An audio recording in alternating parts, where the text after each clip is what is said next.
During my first presentation this morning about the internet, it is genuinely true. Experience matters so very much. Genuinely true. It is one of the reasons that the internet is failing to make any major inroads into traditional store sales. Because the only sales it can get are the ones where people didn't need to experience what it was they were buying. So the whole customer experience, touch, feel, you know, the Oakland furniture, knock on wood stuff. Yeah? People want to feel the quality. They want to look at a retail packaged item and say, yeah, this looks good. You want to feel it and touch it. So if you start thinking about your layout, you have to start thinking about what you want customers to feel as they walk around the shop. What do you want them to remember about their visit to you? And again, this is a bit like the last presentation I gave on websites. You can find some honest customers, give me some feedback. When you come in, what's the first thing you notice? You know? When you walk away, what do you remember about my shop the most? Those sorts of things will really help you. It's not about what you think they want, it's about what they want. Do they report positive experience, or do they report positive experience? That's a little bit 5 to go. Good merchandising. Gosh. Think like the customer. This is just keeping on top of stuff. Be aware of new trends. Know about the next big thing.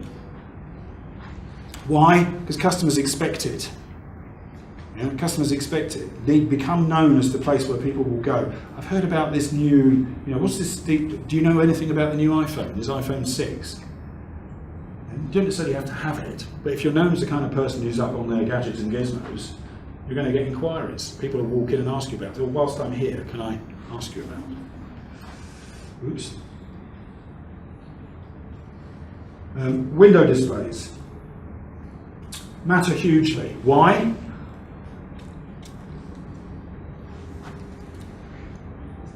Shop the customer can see before they come in. People you have never met will judge you based on your window displays. The moment they walk in their shop, the relationship has changed. There are far more people walking past your shops than you will ever meet who are looking at you and making judgments about you and deciding not to come in, either because it's not relevant or they don't think you're the right place for them, because of your shop windows. Yeah? It communicates hugely about who you are and what you are to the outside world. It's this whole huge area. Remember what the most difficult thing is getting that person to walk in the door and say something, or pick up the phone, or send you an email. The inquiry is the hard part, and a shop window can go an awful long way for you. You're a shop. It's the oldest form of retailing going, shop windows. Yeah, it sets out my, I'm a great place to come and visit. That was the original intention. The art of window dressing, in pure and simple, hinges on change. It's all about you need to change them regularly. Sorry, there's no easy way around this. You have to change them regularly because it's all about showing range, but it's also, as I'll come on to in a moment, a thing called adaption, which is if you don't change things, they disappear. People stop noticing. Treat your window as this portal into this exciting, welcoming, helpful place that is you. Okay, you are putting effectively your personality in that window. People are making judgments about what you're going to be like to visit, what you're going to have based on your window. It's massively important, massively important. Don't clutter, less and do more. Many stores just use poster displays. Yeah? Okay, this is a bunch of old computers, but imagine they were brand new. That's a lot of money tied up in stock, isn't it? Yeah? You could achieve a very colourful, bright window display for a fraction of the cost, change it regularly based entirely on poster displays. And that's professionally mounted poster displays in suspension frames, not stuck on the glass. Many businesses do that. That's how I ran my business. Get out the duster. There is simply no excuse for a dirty shop. I have been into a shop where there was mud on the floor that had clearly been there for weeks. Clearly been there for weeks. I just can't understand it, to be honest. It speaks volumes. If you go to the likes of Apple, yeah, okay, you can hate them, love them, whatever it is, but they look fantastic. They keep their stores pristine. Yeah, and it's all because it's part of being a professional retailer. No one wants to buy a box covered in dust, just like no one wants to buy a box that's faded in the sunshine. Regular cleaning is an absolute essential part of your daily routine. Oh God, yes, it's a chore. I know, I did it myself.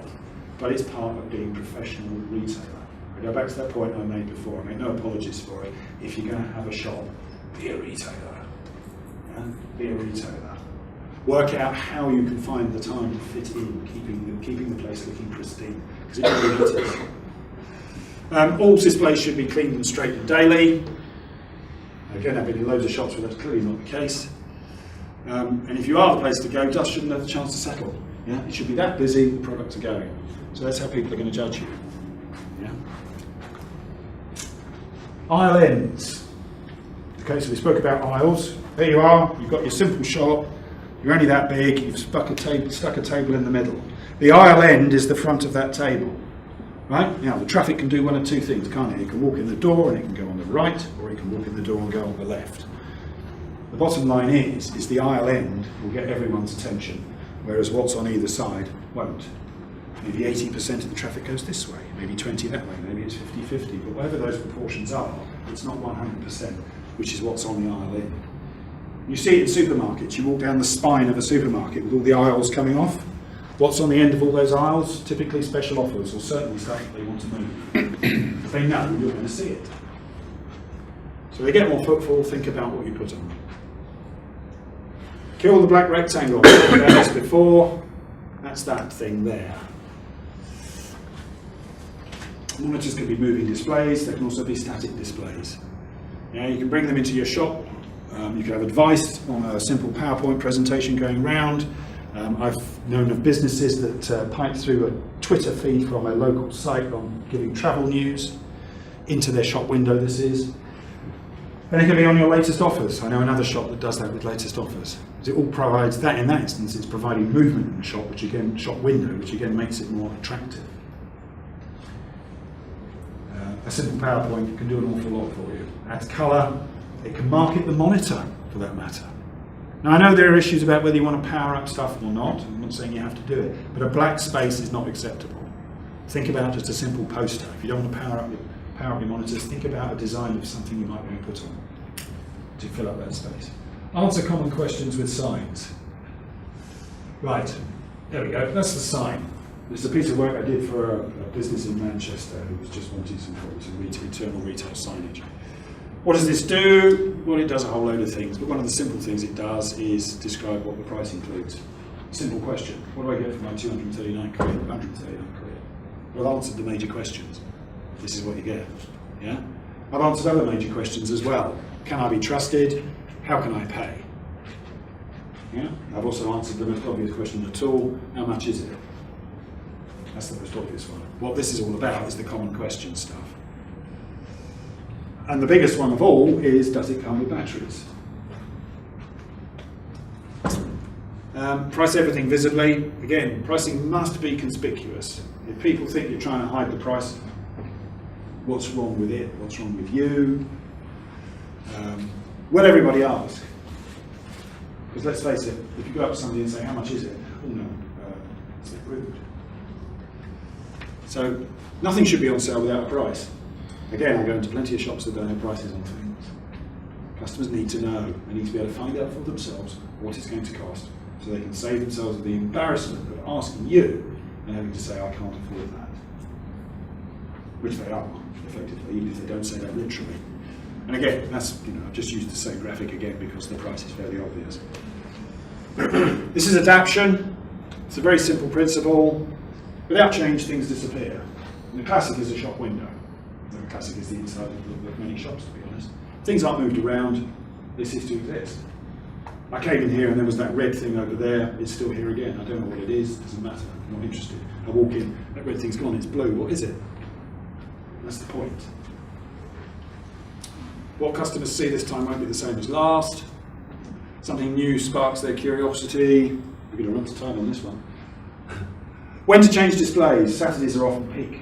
Good times for selling things. I mean, it might be different for you. A lot of people, a lot of retailers decide to look at their window displays, their internal displays, and do their jiggery pokering on Thursday morning in preparation for the weekend. This is interesting. Chances are your staff are interested in computers. So use it. Yeah? could they possibly write a review whether they like something or not? Yeah, it certainly helps them with their product awareness. And even if it's just a few words that say, I thought this was really good, from Steve at PC World or whatever it is. It makes a clear statement about you and your business and your people. Oh, Steve, so you tried that, did you? What did you think? You said it was quite good. What made you say that? Encourages discussion. We had the merchandising the intangibles. Those things don't go on shelves. Think about posters. You don't have to fill it all up with shelves with products. You need to merchandise more your services. So things like, are you in a hurry, express service? It could be all sorts of things. These are just examples. I'm not saying you should have express service. These are just examples. Okay? That's a valuable service potentially. You can merchandise it through a poster. You can equally merchandise customer service guarantee, a total intangible. It's not even a product, but it's a thing about trust. I am merchandising that I am trustworthy. And I'm doing it through a poster. Be present. Okay? Yeah, vacant stairs from behind a till. Yes. There's some knowing looks around the room. They don't sell anything. But somebody tidying and talking, generally out and about and bustling, will. And if you're into the likes of Apple, you know, I'm not suggesting you open your Ingenious bar, but you can see why they've done it. It's another excuse to come in and engage with products and people. Yeah? You are merchandising as much as your product. You are as much of a product on sale. Okay, people can't buy you, but they can come and use you regularly by the time they visit. What you know, why you've stocked it. Yeah, we chose this model because that model, the one that you asked about, we feel this one's slightly better because. You know why it's stocked, you know about the price, you know why it's priced the way it is, and you can give extra advice on it. And the obvious stuff, you know, staff must be approachable, presentable, amiable, professional, which of course they always are. Oh. And none of this is about pressure sales. It's always about helping customers. If you go and see the Paul and Sonia show, yeah, you will find that the art of retail sales is not about pressure sales, because all it does is turn people off. The art of pressure sales is just helping customers make the right choice. And in there lies the key. It's about explaining to them what their choices are. And you are absolutely best placed for that because you are the people who have the knowledge.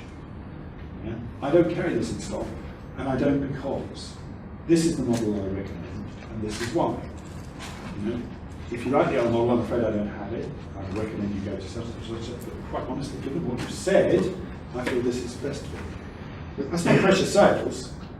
That's just giving advice. Anticipate your merchandising. Yes, it's all quite complicated. Yes, it does need planning. Yeah? You need to think about where you are. Seasonality, yeah, Christmas, holidays. There's loads and loads of opportunity. And you do need to change stuff because of this thing called adaption. And you won't do it unless there's a diary to work to, unless there are diary dates. So set out how you're going to change those, how you're going to change things, and maintain and work to a calendar.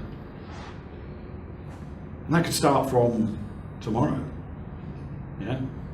Go into your local department store. Go and look at the computer section. Is there anything that they're particularly featuring at the moment? Why are they featuring that? Have they already started on Christmas? Should I start on Christmas? Yeah? You don't have to know the answer now, but a lot can be learned from how others do it. Showcase your offers. Got anything new? Tell people. New service, put up a new poster.